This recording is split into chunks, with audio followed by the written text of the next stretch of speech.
The courtroom was silent. Every eye was fixed on the small girl standing beside the defendant's table.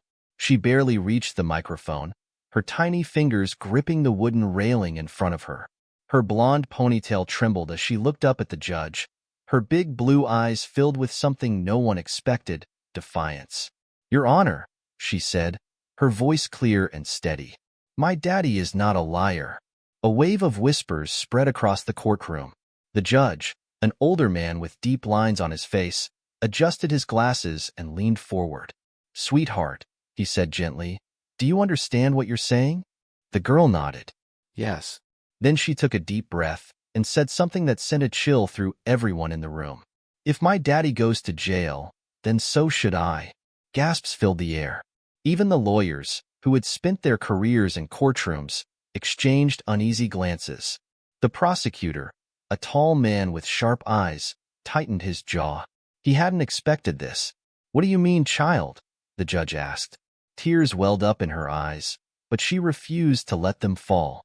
"Because I did it too," she said. "I helped him." The room erupted. People murmured in confusion. The judge banged his gavel, demanding order. The little girl turned to face the jury, her small hands trembling but her voice unwavering. "You don't understand," she said. "My daddy isn't a bad man. He was just trying to help someone. And if that's wrong, then I'm guilty too." Everyone held their breath. How could an 8-year-old be involved in a case like this? What did she mean by helping? And most importantly, was she telling the truth? It had all started 2 months earlier, on a chilly autumn evening in a small town just outside of Chicago. Emily Carter sat at the kitchen table, swinging her legs as she finished her homework. Her father, Jack Carter, stood at the stove, stirring a pot of soup. "Almost done, sweetheart," he said, flashing her a warm smile. Emily loved these moments. It had been just the two of them for as long as she could remember. Her mom had passed away when she was only 3, and since then, it had been her and Daddy against the world. He worked hard as a mechanic, fixing cars during the day and working extra shifts at night, just to make sure she had everything she needed. She was about to tell him about a funny joke she heard at school when the front door burst open. A man staggered in. His face was covered in sweat, his clothes ripped, and there was blood on his hands. Jack turned around instantly, his body tense. "Mike?" he said, stepping forward. "What happened?" Emily's eyes widened. She knew Mike. He was Daddy's best friend. He used to come over all the time, but she hadn't seen him in months. Mike was breathing hard. "Jack, I need your help." Jack glanced at Emily, then back at Mike. "What's going on?" Mike swallowed, his hands shaking. "I think I made a mistake." Jack didn't hesitate. "Emily, go to your room." "But Now. Emily knew better than to argue. She grabbed her backpack and hurried upstairs, but instead of closing the door completely, she left it open, just a little. She pressed her ear against the gap, her heart pounding. Downstairs, she could hear her father and Mike talking in hushed voices. "They're after me," Mike said. "Jack, I don't know what to do." Jack's voice was tight. "Who's after you?" There was a pause. Then, in a shaky whisper, Mike said, "The police." Emily's breath hitched. The police? What had Uncle Mike done? She couldn't hear everything, but she caught enough words to understand that Mike was in big trouble. Something about money, a mistake, and running away. "No," her father said firmly. "You can't run. You don't understand." Mike hissed. "If they find me, I'll go to jail for something I didn't do." Emily crept closer to the stairs, peering through the railing. She saw her dad pacing, rubbing his forehead. He was thinking. Then, suddenly, he stopped. "I have an idea," he said. That was the night everything changed. At first, Emily didn't know exactly what her dad had done. All she knew was that Mike didn't leave. He stayed in their small house, hiding in the basement. And Emily, well, she became a part of it. She didn't mean to lie. But when the police came knocking a few days later, looking for Mike, she did exactly what her dad asked her to do. She shook her head and said, "No, sir. We haven't seen him." It was a simple sentence, just 5 little words. But those words changed everything. And now, standing in court, looking up at the judge, she realized something. The truth was finally coming out. She just didn't know if it would set them free or destroy them forever. The silence in the courtroom was deafening. Emily's words echoed in the minds of everyone present. If my daddy goes to jail, then so should I. Jack Carter sat frozen in his chair, his hands gripping the edge of the table. His heart pounded as he looked at his daughter, standing there, so small yet so brave. The judge cleared his throat, his expression unreadable. "Young lady, do you understand what you just said?" Emily nodded. "Yes, Your Honor." The prosecutor stood, a smirk playing on his lips. "Your Honor, I'd like to remind the court that this is a child. She doesn't understand the gravity of—" "I do," Emily interrupted, her voice trembling but determined. She turned to the jury, her eyes scanning their faces. "You think my dad is bad, but he's not. He was just trying to help Uncle Mike." The whispers started again. Even the jury members exchanged glances. Jack felt his breath hitch. This was not how things were supposed to go. He had told Emily to stay quiet, to let the lawyers handle everything. But she was here, standing in front of everyone, putting herself in danger. The judge raised his hand, calling for order. He adjusted his glasses and looked directly at Emily. "Tell us, child, how exactly did you help your father?" Emily took a deep breath, but before she could answer, bang! The courtroom doors slammed open. A man in a dark suit rushed in, carrying a folder stuffed with papers. His face was flushed, his hair slightly disheveled. "Your Honor," he called, out of breath. "New evidence has just come to light." Gasps filled the air. The judge frowned. "This court does not appreciate interruptions." "Please, Your Honor," the man begged. This could change everything. Jack felt hope flicker in his chest. Could this be what they needed? Emily turned to look at the man, her tiny fists clenched. She wasn't ready to give up. The judge sighed and nodded. "Approach the bench." As the man hurried forward, Emily stepped back, standing beside her father. He reached out and gently took her hand, squeezing it. "Emily," he whispered, his voice thick with emotion. "You shouldn't have done that." "But I had to," she whispered back. "I couldn't let them think you're bad." Jack swallowed hard. "No matter what happens, I need you to be strong, okay?" Emily nodded, though her heart pounded. The courtroom was tense as the judge looked through the papers. The prosecutor crossed his arms, frowning. The defense lawyer, Jack's lawyer, leaned in, whispering something urgent. Then, finally, the judge sighed and looked up. "What exactly are we looking at here?" The man who had rushed in took a deep breath. "Proof. Proof that Jack Carter didn't commit the crime he's being accused of." The courtroom erupted into chaos. People gasped. Some whispered furiously. The prosecutor's face turned red. But Emily just held onto her father's hand, hoping, praying, that this was the moment that would save them. 2 months earlier, the first time Emily realized something was wrong was the morning after Uncle Mike arrived. She woke up to the smell of breakfast, pancakes, and bacon. That was strange because Daddy never had time to make breakfast. He was always rushing off to work. When she stepped into the kitchen, she found him sitting at the table, staring at a piece of paper. His jaw was tight, his fingers gripping a coffee mug so hard she thought it might break. "Daddy?" she asked softly. Jack quickly folded the paper and forced a smile. "Morning, sweetheart. Want some pancakes?" She nodded, but her eyes stayed on him. "What's wrong?" "Nothing, Em," he said too quickly. "Just grown-up stuff." Emily frowned. "Is it about Uncle Mike?" Jack sighed, rubbing his forehead. "Yeah." She hesitated, then pulled out a chair and climbed into it. "Daddy, what did he do?" Jack's eyes darkened. For a moment, he didn't answer. Then, finally, he said, "Mike was in the wrong place at the wrong time." Emily's little eyebrows scrunched together. "What does that mean?" Jack sighed. "It means someone else did something bad, but the police think it was Mike." Emily's heart squeezed. "But that's not fair." "I know, sweetheart." She looked down at her plate, her appetite suddenly gone. "Are you going to help him?" Jack hesitated. "I don't know yet." Emily hated that answer. She wanted it to be simple. If Uncle Mike was innocent, then they had to help him, right? But things weren't that easy. Over the next few days, Emily watched as her dad wrestled with a difficult decision. He let Uncle Mike stay in their basement, away from the windows. He whispered into his phone at night, making calls he didn't want her to hear.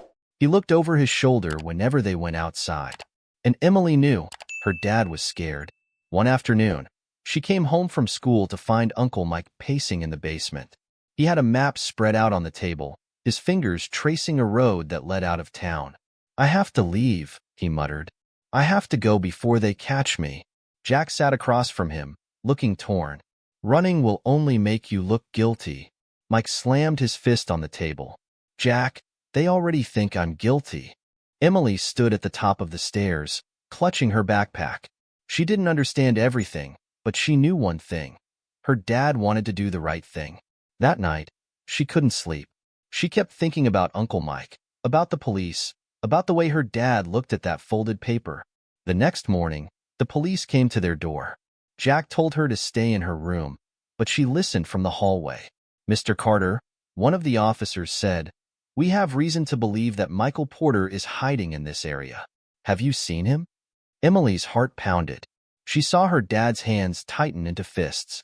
There was a long pause. Then, finally, he said, "No." That was the moment Emily realized something. Her daddy had lied. And now, he was the one in trouble. Back in the courtroom, Emily watched as the judge set the papers down, his expression unreadable. The entire courtroom was holding its breath. Finally, the judge looked up. "This is interesting." The prosecutor frowned. "What exactly does this evidence prove?" The man who had rushed in straightened his tie. "It proves that Jack Carter was telling the truth." Jack's lawyer jumped to his feet. "Your Honor, I request an immediate review of this case." The judge nodded slowly. "We will take a short recess." He banged his gavel, and the tension in the room exploded into chaos. Jack turned to Emily and pulled her into a hug. "Daddy," she whispered, "are we going to be okay?" Jack didn't answer right away. He just held her tight. But deep down, he was asking himself the same question. The courtroom buzzed with frantic whispers as the judge's gavel echoed through the high ceilings. Reporters whispered into their microphones, lawyers shuffled their papers, and the jury exchanged uneasy glances. But Emily only felt one thing. Her father's arms wrapped around her, holding her tight. She buried her face into his shoulder, feeling the rough fabric of his suit. "Daddy," she whispered, "does this mean we won?" Jack pulled away slightly, brushing a strand of hair from her face. "I don't know yet, sweetheart." His voice was calm, but she could feel the tension in his arms. He was scared. She was too. A firm hand landed on Jack's shoulder. "Carter." Jack turned, meeting the serious gaze of his lawyer, Mr. Daniels. The older man's jaw was tight. "We need to talk." Now. Jack nodded and stood up, taking Emily's hand as they followed Mr. Daniels out of the courtroom. They stepped into a quiet hallway, away from the chaos inside. Daniels exhaled sharply, rubbing the bridge of his nose. "That evidence. It might help us." Jack frowned. "Might?" Daniels hesitated. "The prosecution is going to fight it." Hard. He lowered his voice. "They want to make an example out of you." Emily gripped her father's hand tighter. But that's not fair. Daniels sighed, crouching down to her level. "I know, kiddo. But court isn't always about what's fair. It's about what you can prove." Jack ran a hand through his hair. "So what now?" Daniels stood up. "Now, we prepare for war." Jack's stomach twisted. He had hoped this would be over, that the truth would set him free. But it seemed like things were only getting worse. Emily looked up at him. "Daddy?" He forced a smile. "It's going to be okay." Even if he wasn't sure it would be. 2 months earlier, Emily sat at the dinner table, staring at her plate. Her food had gone cold, but she didn't care. She was thinking about Uncle Mike. He was still hiding in the basement, and Daddy was still lying to the police. She didn't understand everything, but she understood enough. Lying was bad. Daddy always told her that. So why was he doing it now? She glanced up at her father, who was eating in silence. His face was tense, like he was carrying something heavy on his shoulders. Finally, she couldn't take it anymore. "Daddy," she said quietly. Jack looked up. "Yeah, sweetheart." She hesitated, then asked, Are you sure Uncle Mike didn't do anything bad? Jack froze. The fork in his hand hovered mid-air. Then, slowly, he set it down. Why do you ask that? Emily fidgeted. Because, if he didn't do anything wrong, why is he hiding? Jack's shoulders sagged. He rubbed his face with both hands, looking more tired than ever. It's complicated, Em. But lying is bad, she pressed. You always tell me that. Jack sighed heavily. I know. She stared at him, waiting. And finally, he spoke. I believe Mike, he said. I believe he's innocent. But the police, they don't. And if they catch him, they won't listen. Emily swallowed hard. So, you're protecting him? Jack nodded. Yeah. She thought about that for a moment. So, does that make you a hero? Jack let out a soft, humorless chuckle. No, sweetheart. It makes me a man trying to do the right thing. Emily didn't say anything. She just looked at her dad, wondering if doing the right thing was always this hard. Back in the courtroom, Jack and Emily sat at the defense table, waiting for the trial to continue. The prosecution had returned, and the judge was reviewing the new evidence. Emily squeezed her dad's hand. He squeezed back. Then, the judge cleared his throat. I have reviewed the evidence. His voice was slow, careful. And I must say, this is troubling. Jack's heart pounded. The prosecutor stood up. Your Honor, we object to this evidence. It was submitted late, and we have reason to believe. Overruled. The judge cut him off, fixing him with a stern look. This evidence is relevant to the case. Jack dared to hope. Then, the judge turned to him. Mr. Carter, I have one question for you. Jack sat up straight. Yes, Your Honor. The judge's eyes were sharp. Did you knowingly help a fugitive escape justice? The question hung in the air like a storm cloud. Jack swallowed hard. He could feel Emily watching him, waiting for his answer. He had a choice. Tell the truth, or lie again. Jack took a deep breath. His decision was made. Yes, he said. Gasps filled the courtroom. The prosecutor's eyes gleamed. So you admit it? Jack nodded. I do. He turned to the jury, his voice steady. But I didn't do it to break the law. I did it because I believed Mike was innocent. Because the system isn't perfect. Because I had to make a choice, and I chose to stand by my friend. The courtroom erupted. The judge banged his gavel. Order. Jack turned to Emily, his eyes filled with love. No matter what happened next, at least he had told the truth. And maybe, just maybe, that would be enough. The courtroom was in chaos. The moment Jack Carter admitted to helping a fugitive, the whispers turned into full-blown chatter. Reporters scribbled furiously, cameras flashed, and the prosecutor smirked like a man who had just won a battle. Emily clutched her father's hand, her heart pounding in her small chest. She didn't understand all the rules of court, but she knew one thing. Telling the truth was supposed to make things better. So why did it feel like everything had just gotten worse? The judge banged his gavel. Order. This court will have order. Slowly, the noise died down. The judge turned back to Jack, his expression unreadable. Mr. Carter, I appreciate your honesty. However, aiding a fugitive is a serious offense. Jack nodded, his face calm. I understand, Your Honor. Emily's grip on his hand tightened. No, this wasn't how it was supposed to go. The prosecutor stood up. Your Honor, the defendant has just confessed to obstructing justice. At this point, I see no reason to continue this trial any further. We ask for an immediate verdict. Emily's stomach dropped. Mr. Daniels shot up from his seat. Objection. This trial isn't over yet. We have new evidence that needs to be examined properly. The judge sighed, rubbing his temples. He looked at the papers in front of him, then at Jack, then at Emily. Finally, he spoke. We will take a recess while I review everything, he said. Court is adjourned for 1 hour. With a bang of the gavel, the tension in the room loosened, just barely. Jack exhaled slowly. Emily turned to him, her little face pale. Daddy, are they going to put you in jail? Jack gave her a small, sad smile. I don't know, sweetheart. Emily's eyes filled with tears. But you told the truth. Jack pulled her close, pressing a kiss to the top of her head. Sometimes telling the truth isn't enough, baby.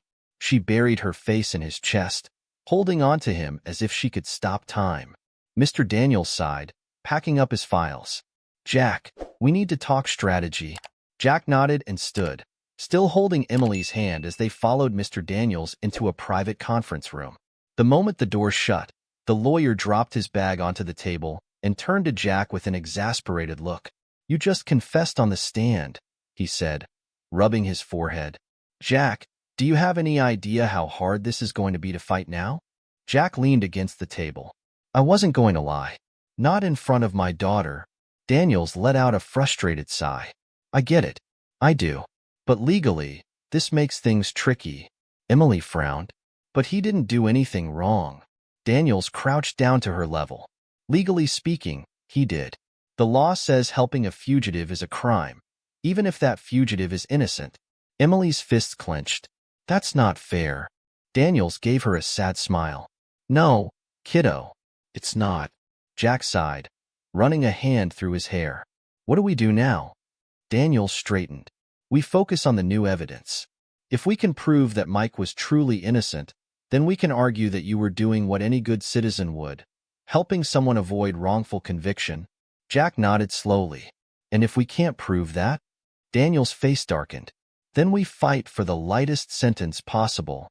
Emily's breath hitched. Sentence. That meant jail. She shook her head furiously. No, Daddy didn't do anything bad. You have to fix this. Jack knelt beside her, cupping her face gently. Emily, listen to me. No matter what happens, I need you to be strong, okay? Tears spilled down her cheeks. But I don't want to be strong. I just want you to come home. Jack's heart cracked. He pulled her into a hug. I know, baby. I know. Daniel sighed, checking his watch. We have less than an hour. I'm going to push for the evidence review. You two stay here. He hesitated before adding, and Carter? If you have any more surprises, now's the time to tell me. Jack shook his head. No more surprises. Daniels nodded and stepped out, leaving them alone. Emily sniffled. Daddy, what if they don't believe us? Jack exhaled slowly. Then we keep fighting. 2 months earlier, Emily sat in the basement, her arms wrapped around her knees. She was watching Uncle Mike pace back and forth, muttering to himself. He looked different now. His face was tired, his hair messy. He wasn't the fun, laughing uncle she remembered. Uncle Mike, she asked hesitantly. He stopped and looked at her. Yeah, kid. Did you really not do it? Mike let out a humorless laugh and rubbed his face. No, kid. I didn't. She stared at him. Then why don't you just tell the police? Mike sighed and sat down across from her. Because they already made up their minds. Emily frowned. But that's not fair. Mike gave her a sad smile. Life's not fair, kid. She bit her lip. I told the police you weren't here. Mike's face tensed. Yeah, I know. Emily shifted uncomfortably. Does that make me bad? His eyes softened. No, Em. It makes you someone who loves their family. She thought about that. Then, what happens next? Mike exhaled. That's the hard part, kid. We wait. Emily didn't like waiting. And she definitely didn't like lying. She just wanted things to go back to normal. She just wanted her dad to be safe. But deep down, she had a feeling that wasn't going to happen. Back in the courtroom, the judge returned, taking his seat as the courtroom filled once more. Jack sat up straight, his hand resting on Emily's shoulder.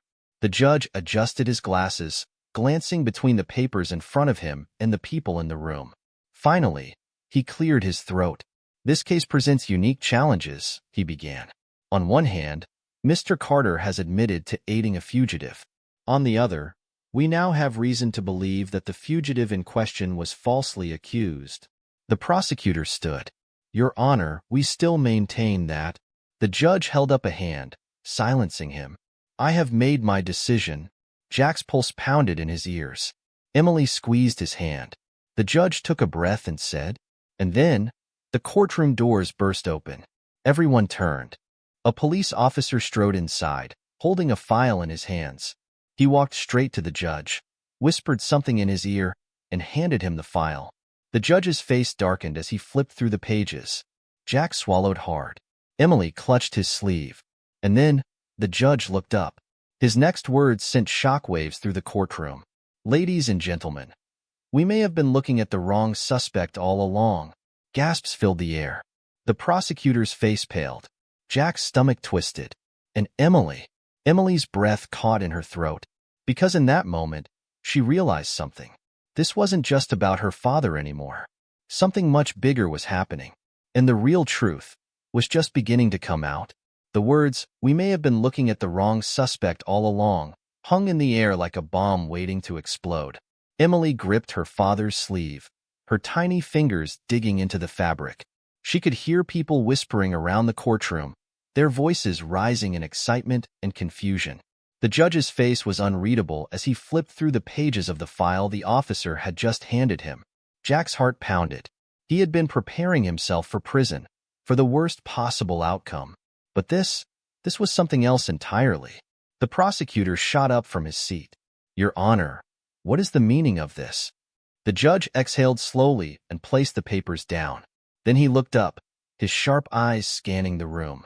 "It means, Mr. Hughes, that we may have been focusing on the wrong man."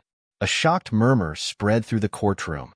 Jack's lawyer, Mr. Daniels, straightened in his seat. "Your Honor, are you saying there is new evidence?" The officer who had entered stepped forward. "Yes, sir." He cleared his throat before continuing. "An anonymous tip led us to re-examine the case against Michael Porter. We found inconsistencies in the original investigation. The evidence used to charge Mr. Porter may have been falsified." The courtroom erupted. Emily's eyes widened. She turned to her father. "Does that mean Uncle Mike didn't do it?" Jack let out a slow breath. "It means there's a chance to prove it." The prosecutor's face was red with frustration. "This is highly irregular. The defense should not be receiving new evidence in the middle of a trial." The judge banged his gavel. "I will not allow this court to ignore the possibility of a wrongful conviction. This is a matter of justice." He turned to the officer. "Does this mean the real perpetrator is still out there?" The officer hesitated before nodding. "Yes, Your Honor. And we believe we may know who it is." Gasps rippled through the crowd. Jack felt Emily's grip on his sleeve tighten. His stomach churned. This wasn't over. Not even close. 2 months earlier, Emily sat on the floor of the basement, watching as her father and Uncle Mike whispered over a set of papers. "I don't understand," Jack muttered, running a hand through his hair. "If you didn't do this, then who did?" Mike exhaled sharply. "I don't know, man. But someone's framing me." Emily tilted her head. "What's framing?" Mike looked over at her, his face tired. "It means someone else did something bad, but they made it look like I did it." Emily's brows scrunched. "But why?" Jack sighed. "That's what we need to figure out." Mike sat back, rubbing his face. "I have an idea." Jack looked up. "What?" Mike hesitated. "Before all this happened, I was working with a guy. A real shady one." Jack frowned. "Who?" Mike took a deep breath before saying a name that made Jack freeze. A name that made everything suddenly feel a whole lot more dangerous. Back in the courtroom, the judge's voice rang out, cutting through the noise. "Officer, who do you suspect is responsible?" The officer opened the file and took out a photo. He turned it around for the courtroom to see. Gasps filled the air. Jack's jaw clenched. Emily squinted at the picture, trying to understand what was happening. "Who was that?" she whispered. Jack's face was pale. "It's the man Mike warned me about." Mr. Daniels leaned forward. "Your Honor, I request an immediate halt to the charges against my client until this new suspect is investigated." The prosecutor jumped up. "This is ridiculous. We cannot just—" The judge raised his hand, silencing him. He turned to the officer. "Do you have reason to believe this man is still at large?" "Yes, Your Honor. We believe he's been operating under a false identity and has continued illegal activities while Mr. Porter has been in hiding." Emily's heart pounded.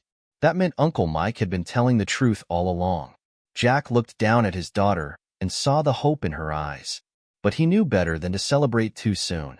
The legal system wasn't simple. The judge leaned back in his chair, deep in thought. Then he spoke. "This case has taken an unexpected turn. Due to the emergence of new evidence, I am placing all proceedings on hold until a full review can be conducted." Jack sucked in a sharp breath. The judge turned to him. Mr. Carter, given the circumstances, I am granting you temporary release from custody. However, this does not mean you are free. If this evidence does not hold up under investigation, your charges will remain. Jack nodded, swallowing hard. I understand, Your Honor. Emily didn't understand all the legal talk, but she understood one thing. Her daddy wasn't going to jail. At least, not yet. She threw her arms around him, her small body shaking. Daddy.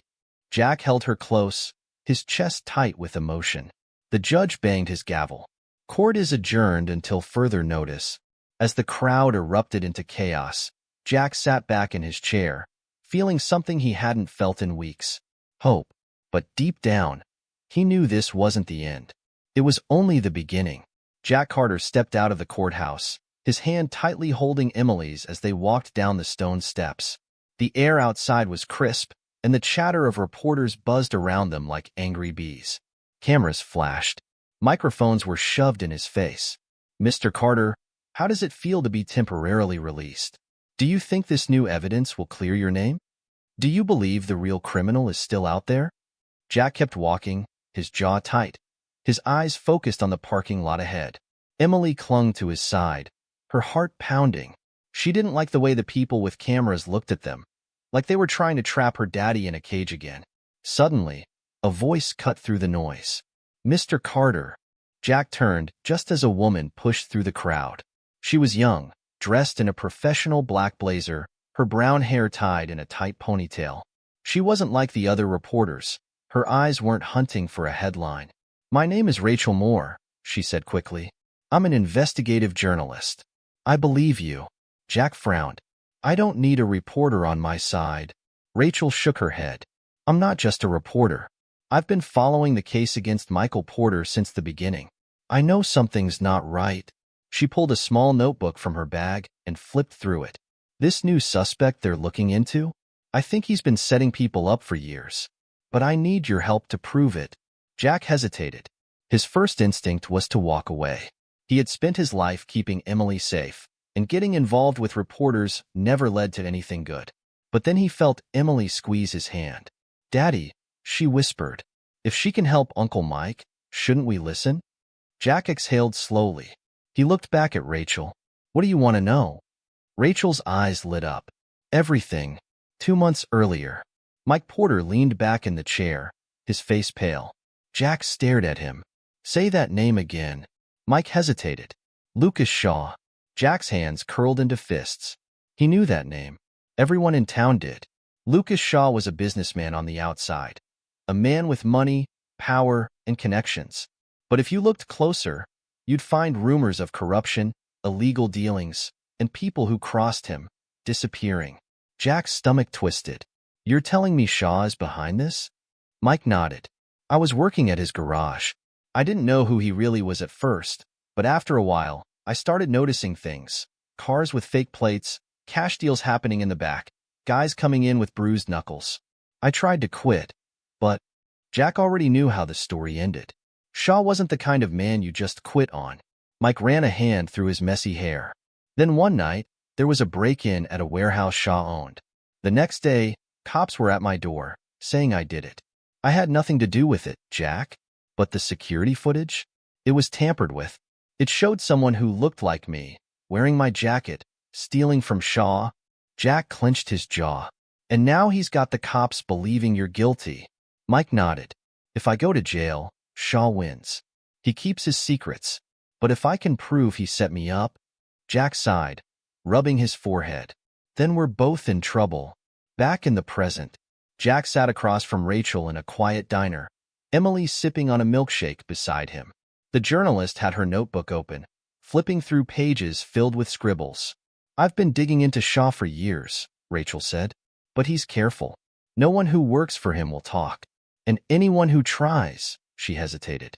They disappear. Emily's fingers tightened around her straw. She didn't like that word. Jack folded his arms. So what do you want from me? Rachel leaned in. You have something no one else does, a connection to Porter. If he has proof that Shaw framed him, we can take Shaw down. Jack exhaled. Mike never had proof. Rachel smirked.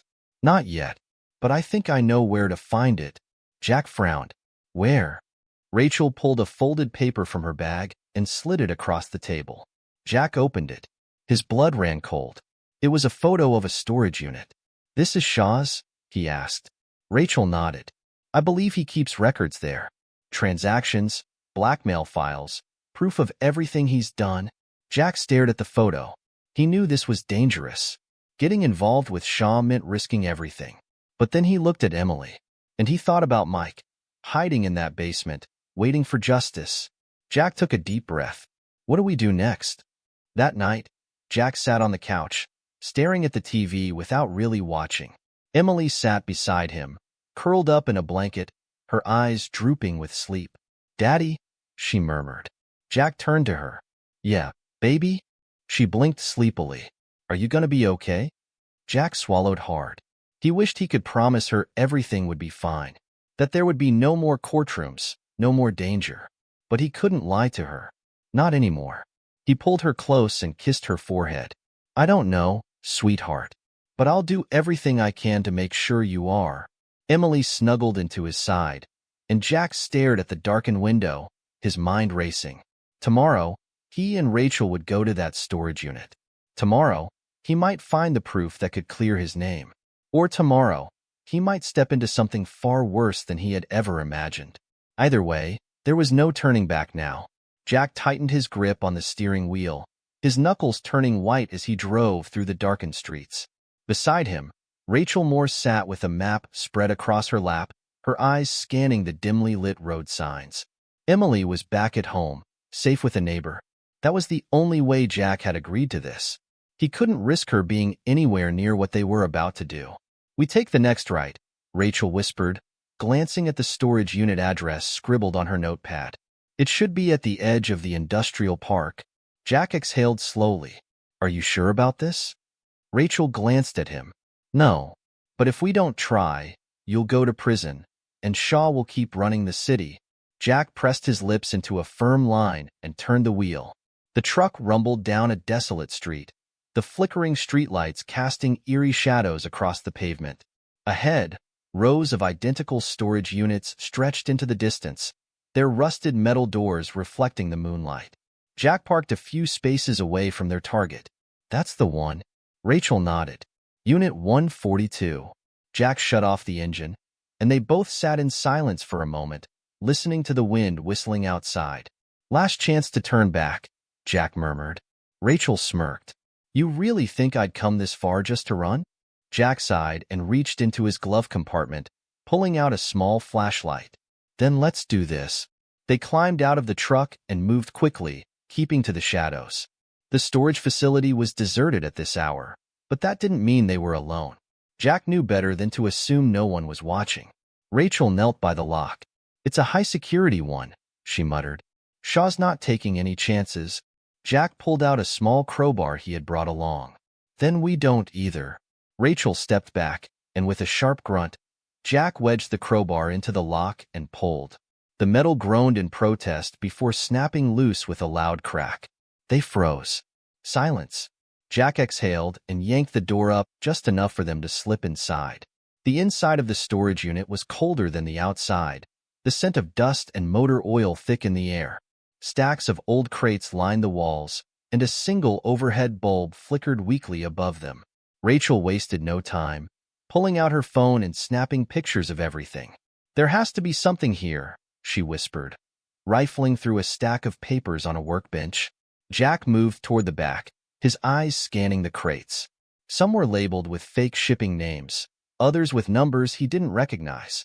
But one, sitting apart from the rest, caught his attention. It was marked with a single word. Evidence. Jack's pulse quickened. Rachel, he called.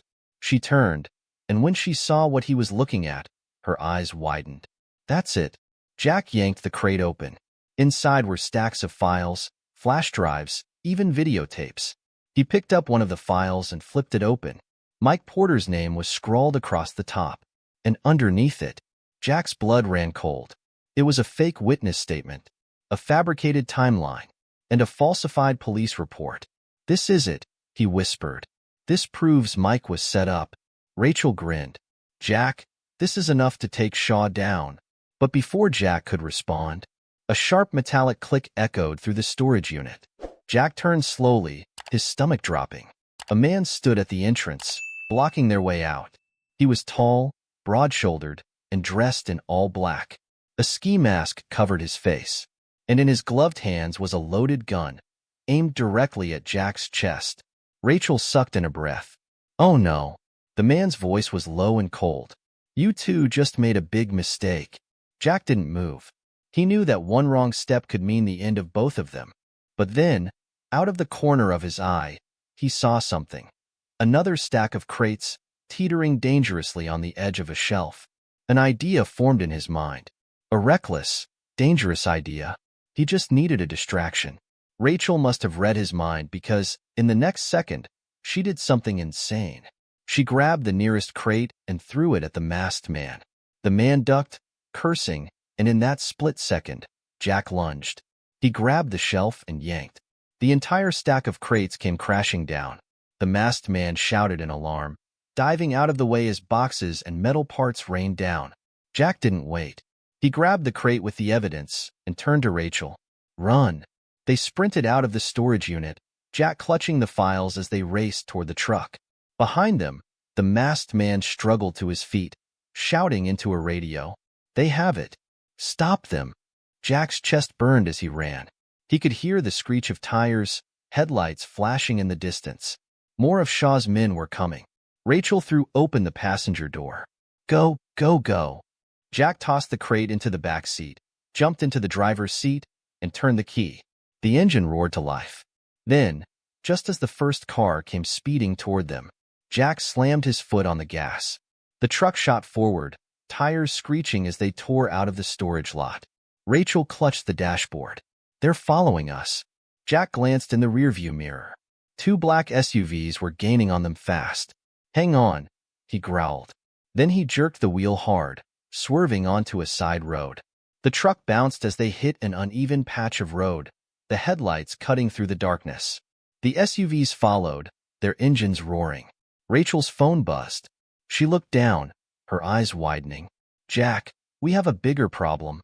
Jack gritted his teeth. Bigger than two cars trying to kill us? Rachel turned the screen toward him. It was a news update. Breaking, new evidence discovered in Carter case. Sources say it may involve dangerous criminal Lucas Shaw. Jack's breath hitched. They were exposed. Everyone, including Shaw, now knew exactly what they had found. And that meant Shaw would do anything to stop them. Jack clenched the wheel. He had started this fight to save Mike. Now, he had to finish it. Because if he didn't, they wouldn't live long enough to see the truth come out. The truck roared down the empty streets, tires screeching as Jack Carter gripped the wheel with white-knuckled hands. Behind them, two black SUVs raced after them, their headlights glowing like the eyes of hungry wolves. Rachel clutched the dashboard. They're gaining on us. Jack didn't take his eyes off the road. Not for long. He yanked the wheel to the right, sending the truck skidding onto a side street. Emily wasn't here, thank God. But he still had to make it out of this alive. Rachel was breathing hard. They're not just trying to scare us, Jack. They're going to kill us. Jack already knew that. Shaw's men wouldn't let them walk away with evidence that could take him down. Find me a way out, Jack said through gritted teeth. Rachel pulled up a map on her phone, but before she could respond, a loud bang. The back window shattered. Jack ducked instinctively. They're shooting at us? Rachel turned pale. This just got a lot worse. Jack slammed on the gas, the truck lurching forward. The SUVs followed, relentless.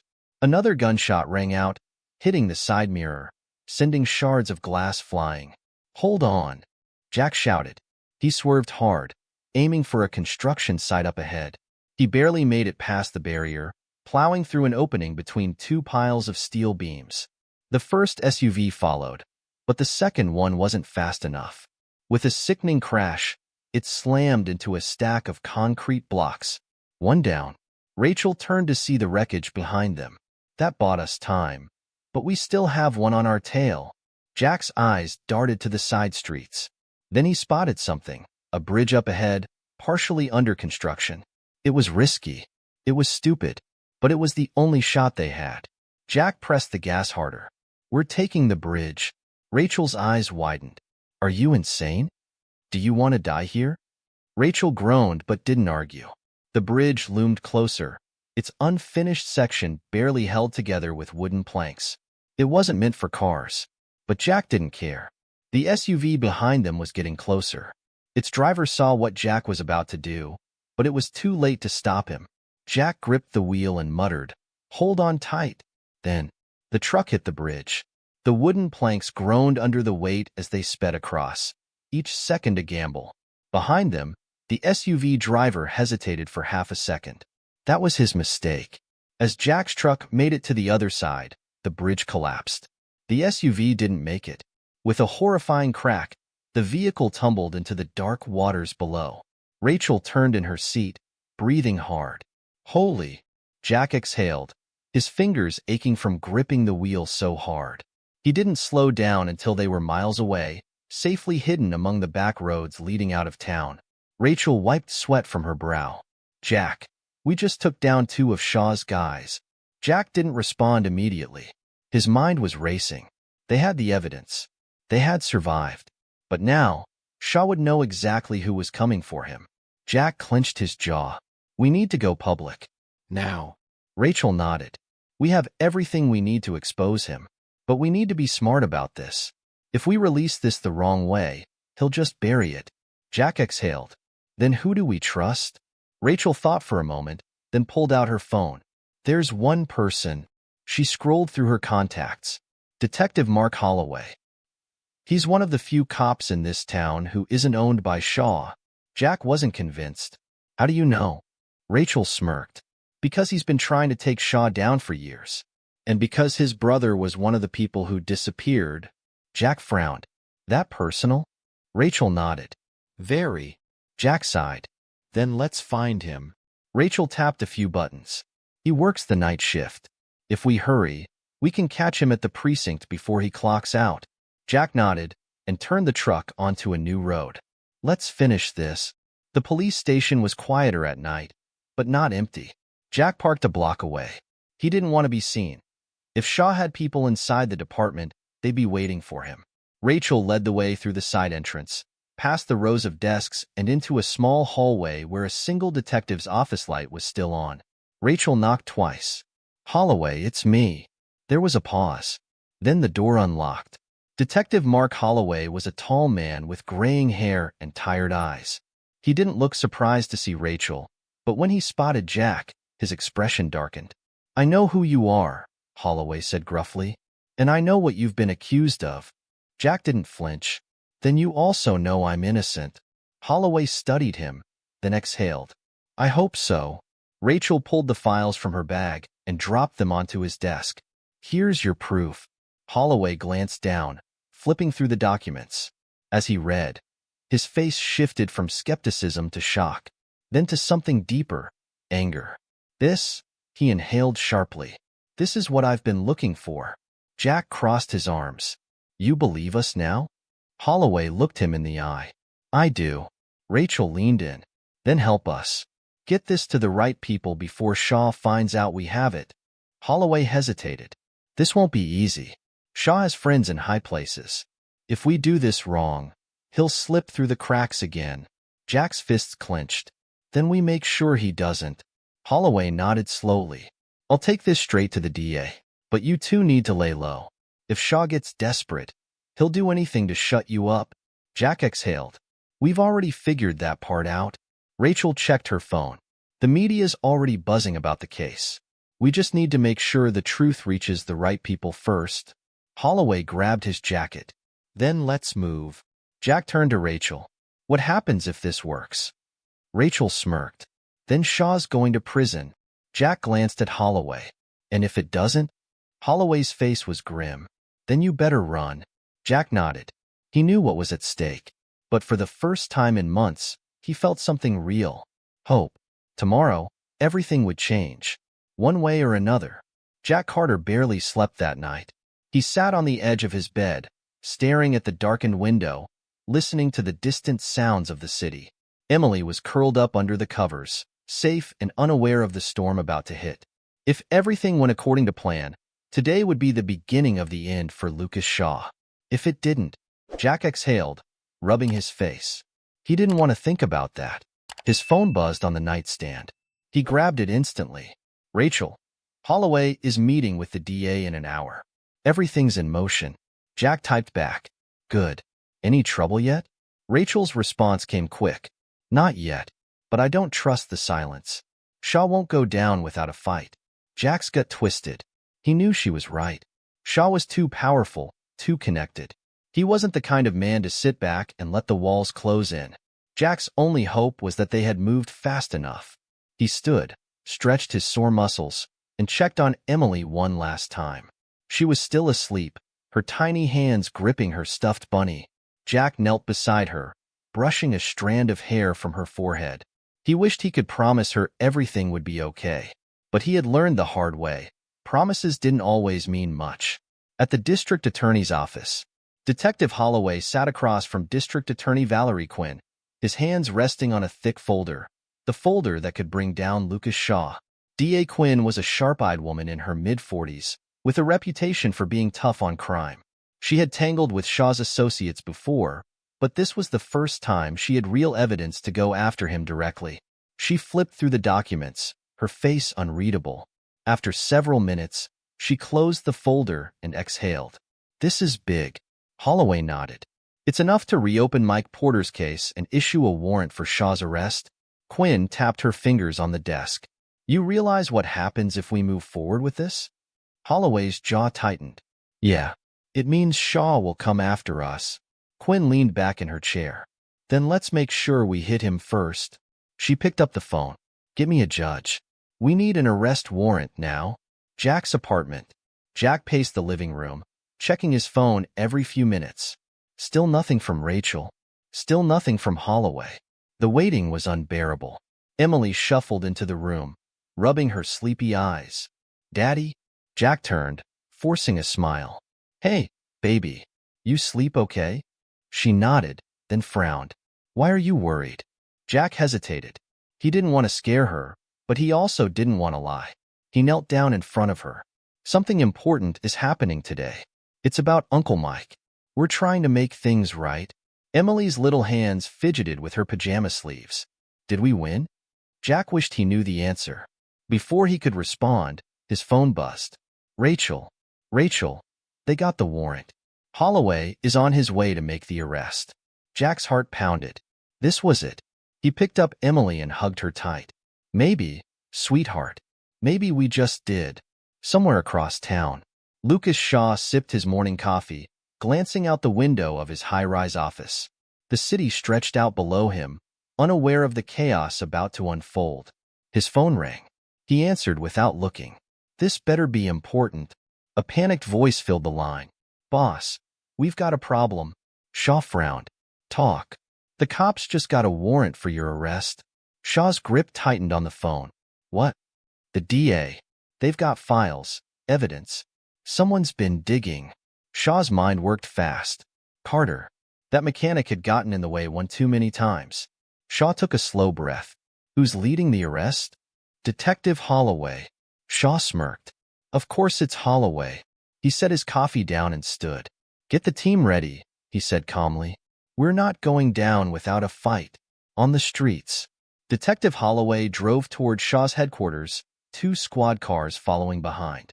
The warrant was signed. The case was airtight, but something in his gut felt wrong. As they turned onto Shaw Street, his radio crackled. Unit 3, do you copy? We've got movement near Shaw's building. Armed men spotted. Holloway's stomach sank. Shaw wasn't going quietly. He grabbed his radio. All units, proceed with extreme caution. Suspect may be hostile. The squad cars moved in, and then gunfire erupted. Jack's apartment. Jack nearly dropped his phone when the news alert flashed across the screen. Breaking. Police raid at Lucas Shaw's headquarters ends in shootout. His blood ran cold. Rachel called him instantly. Jack, turn on the news. He fumbled for the remote, turning up the volume. The screen showed a chaotic scene. Police ducking for cover, smoke billowing from the entrance of Shaw's headquarters. This is bad, Rachel breathed. Shaw was ready for them. Jack clenched his fists. They have to take him down. Rachel hesitated. Jack. Shaw knows you're involved. Jack froze. What? Rachel's voice was urgent. We've been making too much noise. You need to get Emily out of there. Now. Jack's entire body went cold. He turned. The front door was slightly open, and Emily was gone. Jack Carter's heart stopped. The door was open. Emily was gone. The world around him blurred as his breath came in short, panicked gasps. His legs moved before his mind caught up, and he bolted toward the door, swinging it open with such force that it slammed against the wall. Emily, he shouted, his voice echoing through the hallway. Nothing. His chest tightened, his hands shaking. He grabbed his phone and dialed Rachel with trembling fingers. She picked up immediately. Jack, what's? She's gone, Jack choked out. Emily's gone. There was a sharp intake of breath on the other end. What? How? I don't know. The door was open. I didn't hear anything. She was just here. Jack's vision blurred as he ran down the stairs, taking them 3 at a time. He shoved open the front entrance of the apartment building, scanning the street frantically. No sign of her. Rachel's voice was urgent. Jack, listen to me. Think. Did anyone know where you were staying? Jack's mind raced. No. I was careful. Then it hit him. The media. His address had been leaked weeks ago when his trial first made headlines. If Shaw had been looking for leverage, Jack's knees nearly buckled. Shaw took her. Rachel cursed under her breath. Jack, listen. I'm calling Holloway. Stay put. Jack wasn't listening. His fingers tightened around the phone, his pulse pounding in his ears. I'm going after her. Rachel's voice rose. Jack, no. That's exactly what Shaw wants. Jack's jaw clenched. I don't care. He ended the call and shoved the phone into his pocket. He wasn't waiting. He wasn't trusting anyone else with this. He was getting his daughter back. Somewhere dark and cold. Emily Carter woke up in a place that smelled like old oil and metal. Her little hands were tied in front of her, and a rough cloth was wrapped around her mouth. Panic surged through her as she realized she wasn't in her bed, wasn't in her home. She was in a warehouse. She could hear footsteps, slow, deliberate. Then a voice. Deep, cold. You're a smart little girl, aren't you?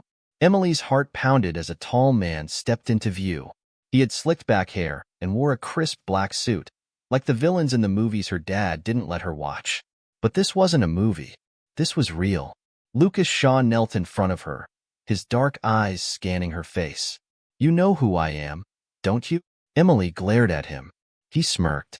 Just like your father. He leaned in. You're here because of him, you know. He wouldn't listen. Emily's hands curled into fists. My daddy is good, she mumbled through the cloth. Shaw chuckled. That's cute. But it won't help him now. He stood and looked at the men standing behind him. Make sure Carter gets the message. One of the men nodded and pulled out a phone. Emily's stomach twisted as she realized what they were about to do. They were going to call her dad and make him listen. Jack Carter's truck. Minutes later, Jack's phone rang. He yanked it out of his pocket and saw an unknown number. His hands shook as he answered. Where is she? He demanded. There was silence. Then, Daddy? Jack's breath caught. Emily. Her voice was small, muffled, scared. Daddy, Then the line cut. Jack's vision turned red. Shaw, he roared into the phone. A slow chuckle came through the speaker. Hello, Carter. Jack gritted his teeth. If you hurt her. I won't, Shaw interrupted smoothly. Unless you make me. Jack's entire body shook with rage. Tell me what you want. Shaw sighed. You already know what I want. The evidence, Jack. The files, the recordings, everything.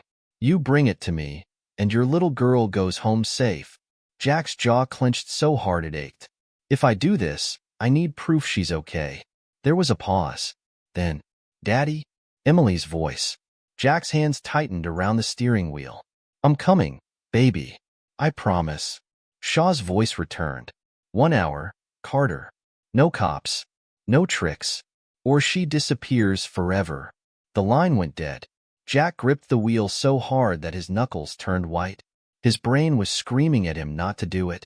Holloway would tell him not to negotiate. Rachel would say they could find another way. But Jack didn't care. This wasn't about taking Shaw down anymore. This was about Emily.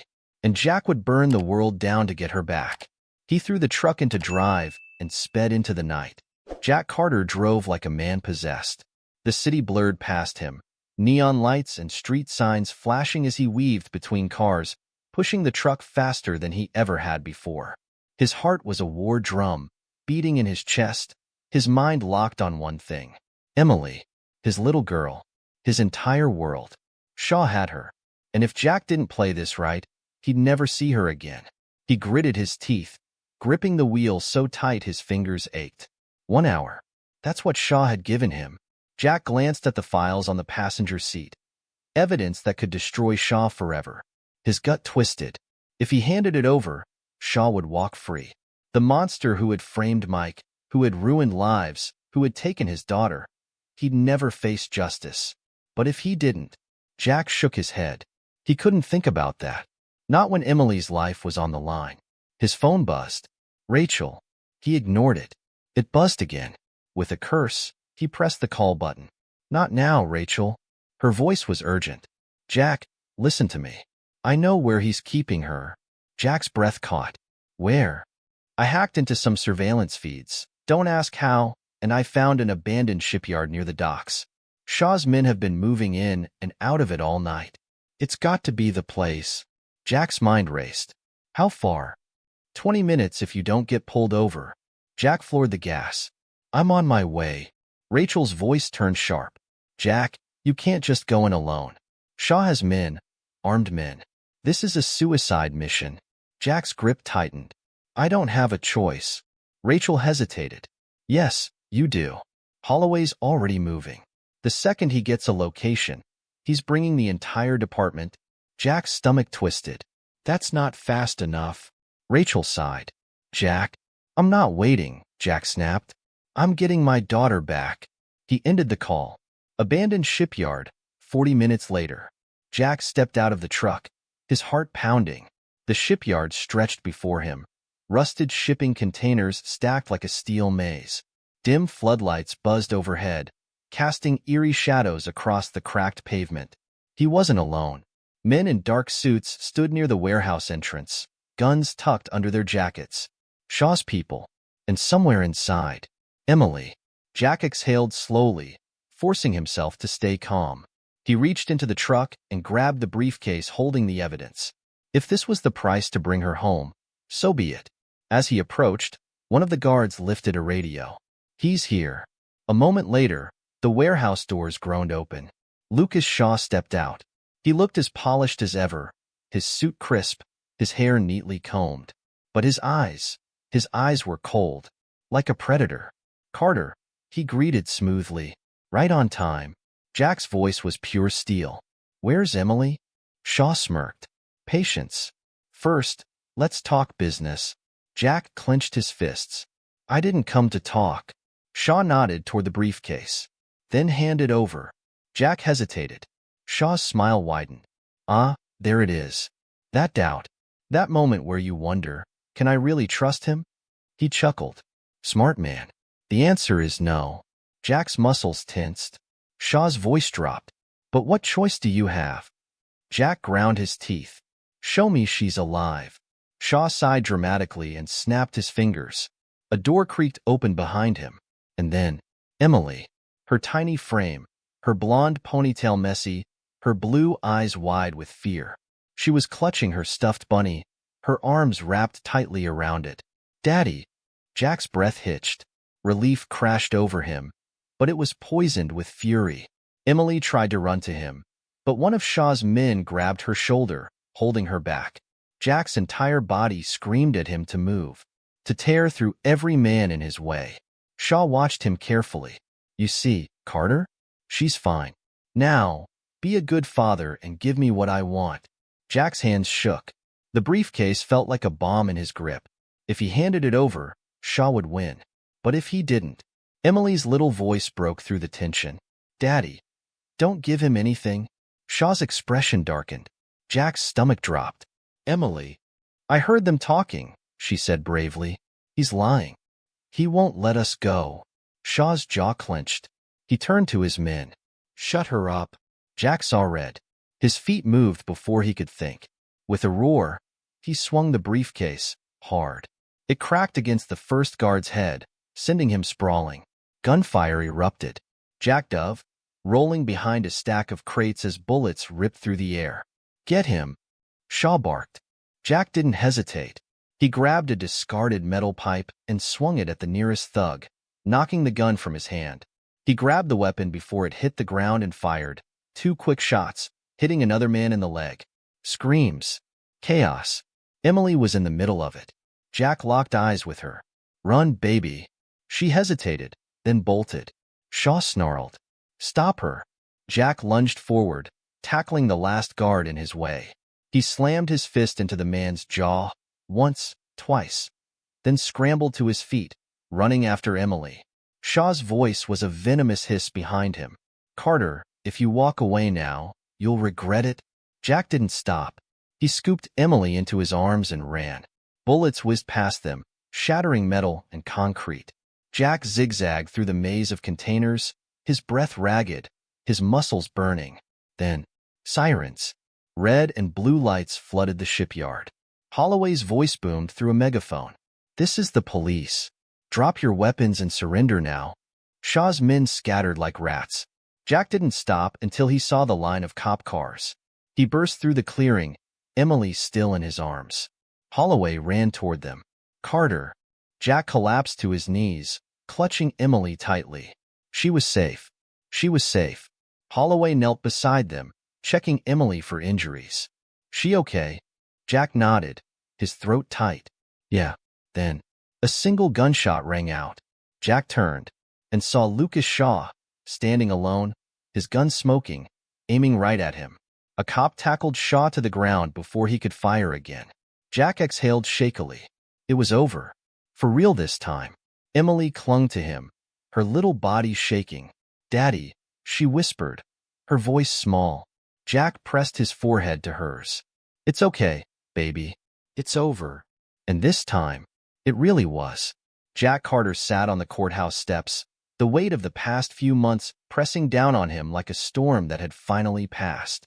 Emily was curled up beside him, her little fingers wrapped around his hand. She hadn't let go since the night at the shipyard, and Jack didn't blame her. The past week had been a blur of police statements, media chaos, and legal battles. But in the end, the truth had won. Lucas Shaw was behind bars, charged with conspiracy, corruption, attempted murder, and a dozen other crimes. Mike Porter had been fully exonerated. His name cleared. And Jack? Jack was free. No more courtrooms. No more trials. No more being accused of crimes he didn't commit. Just him and Emily, finally safe. Rachel Moore appeared from inside the courthouse, her face bright with triumph. Well, she said, sitting beside them, the jury didn't take long. Jack nodded. Not much of a choice. It had been the shortest deliberation in years. With the evidence Jack and Rachel had found, with Holloway's testimony, with the police raid at Shaw's headquarters, the jury had reached a unanimous verdict in under an hour. Shaw was going away for life. Rachel nudged him. How's it feel? Jack exhaled. Like I can breathe again. Rachel smiled. You earned this, Jack. Jack looked down at Emily, who was doodling little flowers in the dust with her fingers.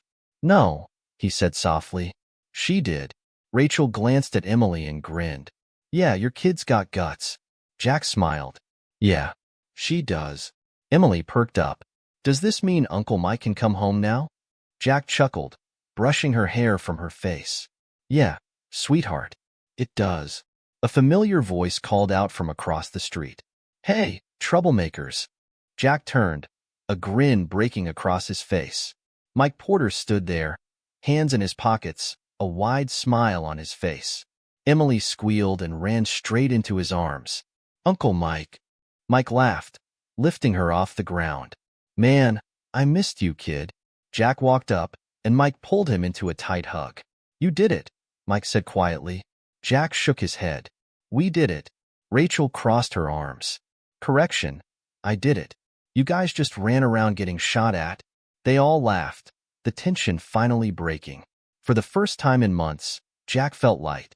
He looked at Emily, at Mike, at Rachel, at the people who had fought for him, who had never stopped believing in him. They had been through fire, and they had come out stronger. Jack knelt in front of Emily, holding her tiny hands. "You okay, baby?" Emily nodded. "I knew you'd save me." Jack's chest tightened. "Always." She hesitated. "Does this mean everything's back to normal?" Jack thought about that. About the trials, the danger, the nights he had spent afraid. And then he smiled. "Not normal," he said. "Better." Emily grinned. Mike clapped him on the shoulder. "Now what, Carter?" Jack exhaled, looking up at the bright blue sky. A new day, a new start. He picked Emily up and held her close. "Now," he smiled. "Now we go home." And this time, nothing would ever take that away from them again.